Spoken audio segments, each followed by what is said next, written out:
நம்ம சேனல்ல பார்க்க போற படம் ஒரு பேய் படம். இது Netflixல பரமுலாங்கிற பேர்ல ரிலீஸ் ஆயிருக்கிற ஒரு காஷ்மீர் மண்ணின் சோகத்த ஒரு பேய்க்குள்ள வச்சிருக்காங்க. இதுல ஆவிகள் பழிவாங்க வரல, காப்பாத்த வராங்க.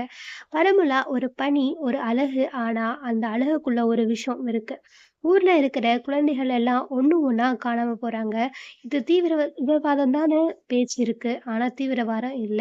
இந்த கேஸ விசாரிக்க வராரு டிஎஸ்பி ரித்வான் சையத். இவர் ஒரு பெரிய மனப்போராட்டத்துல இருக்கிறவரு. ஒரு ஆபரேஷன்ல இவருடைய கையால ஒரு சின்ன பையன கொன்றுறாரு. அவன் செத்துட்டான். அந்த சத்தம் அவருக்குள்ள சதா ஒலிச்சுக்கிட்டே இருக்கும். இப்போ ரித்வான் தன்னோட மனைவி குல்நார் 2 குழந்தைகளோட ஒரு வீட்டுக்குள்ள குடியேறாரு. ஆனா அது ஒரு வீடு இல்ல, ஒரு சாபக்கெட்ட குகை. வீட்டுக்குள்ள கால் வச்ச முதல் ராத்திரியே சத்தம் ஒரு ஒரு மாரி சவுண்டுக்கே தான் கேட்க ஆரம்பிக்குது. சமையலறையில தானா டா டோர்லாம் ஆடுது. யாருமே இல்லாத மேல இருக்கிற ரூம்ல சத்தம் கேட்குது. ரித்வான் தன்னுடைய பிடிஎஸ்டினால அவருக்கு தான் இப்படி தோணுது நினைக்கிறாரு. அப்படி ஒரு நோய் அவருக்கு இருக்கு போல. அந்த நோயினால தான் அவருக்கு அது தோணும்னு நினைக்கிறாரு. ஆனா அவரோட மனைவி குல்நார் இல்ல, இந்த வீட்டுக்குள்ள நம்மள தவிர வேற யாரோ இருக்காங்கன்னு சொல்றாங்க. அவங்க குழந்தைங்களும் அதான் சொல்றாங்க. அந்த வீட்டின் ரகசியம் என்ன? 1990 காலகட்டத்தில அங்க வாழ்ந்த ஒரு பண்டிட் குடும்பம் அராஜகமா கொல்லப்பட்டிருக்கு. அந்த குடும்பத்தில இருந்த சின்ன பொண்ணு இலா ஓட ஆவி இன்னும் அங்க தான் சுத்திட்டு இருக்கு. இதுக்கு பிறகு தான் திகில் உச்சம் தொடுது. ரித்வானோட சின்ன பையன் அயான் அந்த ஆவியோட பேச ஆரம்பிக்கிறான். வீட்ல இருக்கிற மர்மமான ரூமுக்குள்ள ஆவி அவன கூட்டிட்டு போகுது. பேயினா பயமுறுத்தும். ஆனா அங்க அது அன்பா கூப்பிடுது. ரித்வான் குழம்பி போறாரு. ஆனா, அவர் மனைவி ஒரு முக்கியமான விஷயத்த கண்டுபிடிக்கிறாங்க. அந்த ஆவி பழிவாங்க வரல. அவர் விசாரணை பண்ணிட்டு இருக்கும்போதே, ரித்வானோட செல்ல மகள் நூரியும் காணாம போறா. ஒரு போலீஸ் அதிகாரி ஒரு அப்பாவா உடைஞ்சு போறாரு. அதே நேரத்துல குல்னார அந்த வீட்ல இருக்கிற ஆவிகள் ஒரு மறைவான இடத்துக்குள்ள இழுத்துட்டு போகுது.